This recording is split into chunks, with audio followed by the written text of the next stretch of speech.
수강생 여러분, 안녕하세요. 지난 시간은 연공서열형 질서의 형성과 변화에 대해 간략하게 소개해 드렸습니다. 이번 시간은 대기업과 중소기업의 이중구조의 형성과 변화에 대해 살펴보겠습니다. 한국은 일반적 숙련 형성에 기반한 대기업 중심의 산업구조 고도화가 진전되었으며 기업 특수적 숙련 체계에 기반하여 유연 전문화를 추구하는 중소기업 생태계는 결여되어 있었고, 이것은 대기업 중심의 산업구조 고도화가 성과를 보이면서 대기업과 중소기업의 이중구조를 심화시켰습니다. 이와 같은 변화의 양상은 임금 불평등의 추이를 통해서도 파악할 수 있습니다. 지난 강의에서 제시했던 상용근로자 10인 이상 사업체 근로자의 임금 불평등의 추이 그래프는 1971년부터 1994년까지 임금 불평등이 추세적으로 감소하고 1994년을 전환점으로 다시 증가했음을 보여주고 있습니다.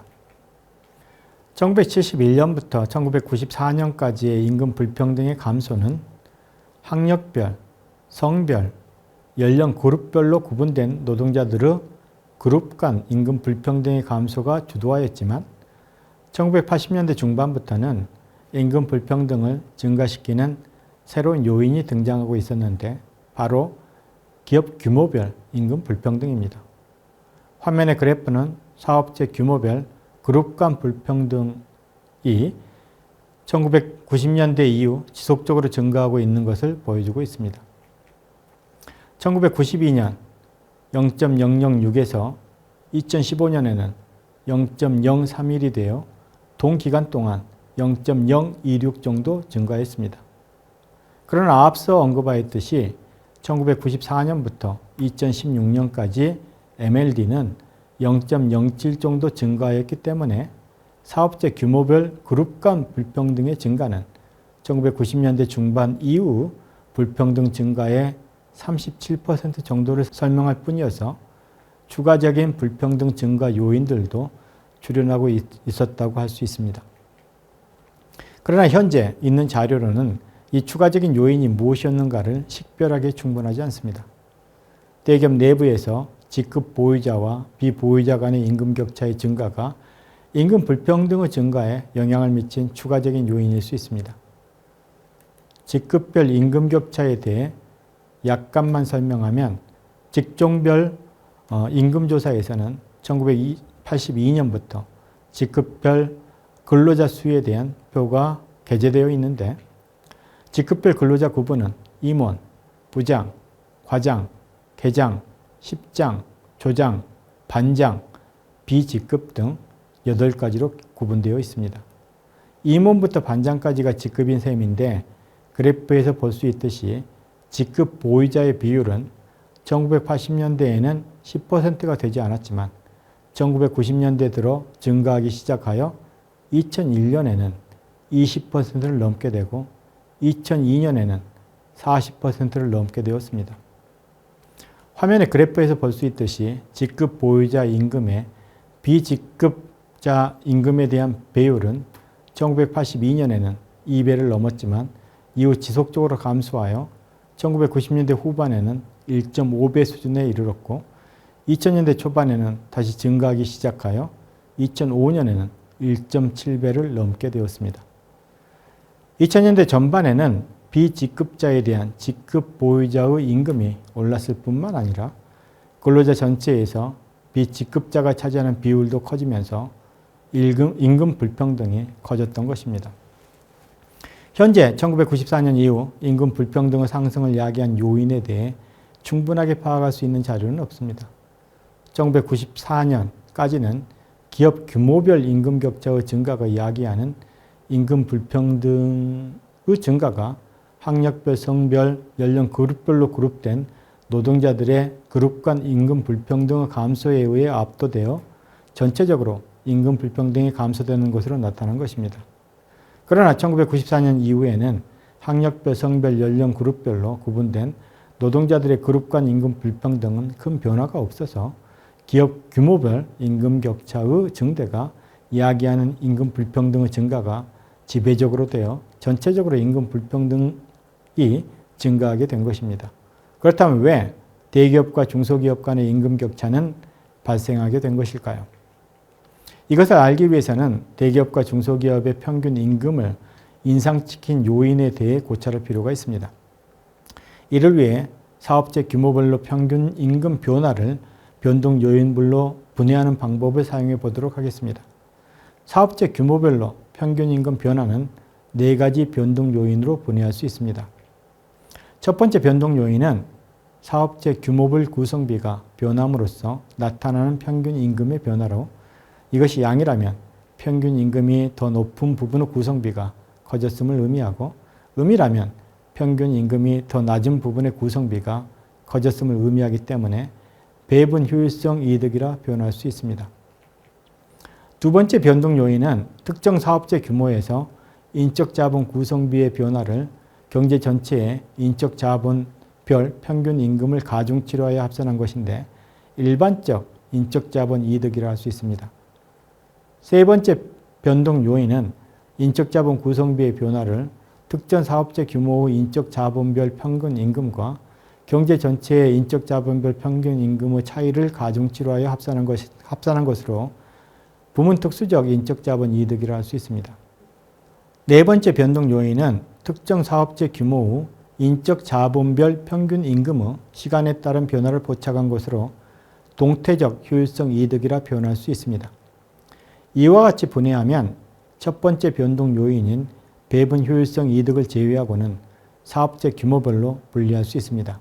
이것을 이용하여 특정 사업체 규모별 평균 임금의 변화를 3가지 변동 요인으로 분해할 수 있습니다. 첫 번째 변동 요인은 일반적 인적 자본 이득이고, 두 번째 변동 요인은 부분 특수적 인적 자본 이득이고, 세 번째 변동 요인은 동태적 효율성 이득입니다. 인적 자본의 이득은 각 샘플에서 계산된 인적 속성 그룹별 평균 임금을 사용하여 계산할 수도 있지만, 10인 이상 모든 노동자를 대상으로 계산한 인적 속성 그룹별 평균 임금을 사용하여 계산할 수도 있는데, 양자 간의 차이가 어느 정도나 되는가를 파악하기 위해 인적 자본 이득을 일반적 인적 자본 이득과 부문 특수적 인적 자본 이득으로 분해한 것입니다. 앞서 제시한 계산식대로 동태적 효율성 이득, 부문 특수적 인적 자본 이득, 일반적 인적 자본 이득은 어떤 사업체 규모에서 어느 만큼 발생하였는지 분해할 수 있는데, 그 결과를 제시한 것이 화면의 표입니다. 일반적 인적 자본 이득과 동태적 효율성 이득은 사업체 규모에 따라 크게 차이가 났습니다. 10인에서 29인 규모의 사업체와 500인 이상의 사업체를 비교하여 보면 1980년에는 평균 임금이 3만 원 정도밖에 차이가 나지 않았지만 2016년에는 254만 원으로 차이가 벌어졌습니다. 평균 임금 차이의 증가 중 61.8%는 동태적 효율성 이득의 차이에 의한 것이고, 27.5%는 일반적 인적 자본 이득의 차이에 의한 것이고, 10.7%는 부문 특수적 인적 자본 이득의 차이에 의한 것입니다. 일반적 인적 자본 이득의 차이는 500인 이상의 대기업에는 더 높은 임금을 받을 수 있는 인적 자본을 가진 노동자들이 더 많이 늘어났음을 의미합니다. 부문 특수적 인적 자본 이득의 차이는 500인 이상의 사업체에는 상대적으로 경제 전체보다 더 높은 임금 프리미엄을 지급하는 인적 자본을 가진 사람들이 더 많이 근무하고 있으며, 10인에서 29인 사업체의 경우에는 경제 전체보다 더 낮은 임금 프리미엄을 지급하는 인적 자본을 가진 사람을 더 많이 고용하게 되었음을 보여줍니다. 그러나 인적 자본의 변동은 사업체 규모별 임금 격차의 확대를 설명하는 부분적인 설명일 뿐입니다. 그보다 큰 부분을 차지하는 것은 동태적 효율성 이득의 차이입니다. 동태적 효율성 이득의 차이는 성, 학력, 연령, 경력 등으로 통지한 인적 속성으로 설명하지 못하는 것으로서 측정되지 않는 인적 속성이나 사업체 속성에 귀속될 수 있는 것입니다. 본 자료는 패널 자료가 아니기 때문에 측정되지 않는 인적 속성을 통지하지는 못합니다. 그러나 동일한 자료를 사용하여 인적 속성과 사업체 규모를 통합하여 만든 세분된 사회 그룹에 대해 MLD를 이용한 불평등 분해를 하면 성, 연령, 학력, 근속, 사업체 규모 등을 모두 통제할 때 이 속성들로 설명되지 못하는 불평등의 증가 추세는 없었다는 결론을 얻을 수 있습니다. 여기에서는 근속 대신 경력을 포함시켰는데 경력 대신 근속을 사용한 효과가 크다고 생각되지는 않습니다. 그러므로 통제하지 못하는 인적 속성에 중요한 역할을 하였다기보다는 사업체별 생산성 향상의 격차가 사업체 노동자들의 베이스 임금 수준을 높이는 방식으로 분배되었고 그것이 동태적 효율성 이득의 차이로 나타났다고 보는 것이 타당해 보입니다. 인적 속성의 차이로 설명되지 않는 사업체 베이스 임금 수준의 차이는 1980년 이래 지속적으로 증가해 왔는데 이것은 노동자들의 입장에서는 더 높은 베이스 임금을 주는 사업체에 종사함으로써 얻게 되는 조직적 렌트일 수밖에 없습니다. 현재는 이 조직적 렌트가 매우 크기 때문에 상대적으로 높은 조직적 렌트를 얻을 수 있는 좋은 직장에 들어가기 위한 격한 경쟁이 진행되고 있습니다. 그런 점에서 2016년은 1980년과는 매우 다른 세상입니다. 1980년에는 조직적 렌트가 거의 없었지만 성별, 학력별, 연령별로 매우 임금 격차가 큰 세상이었습니다.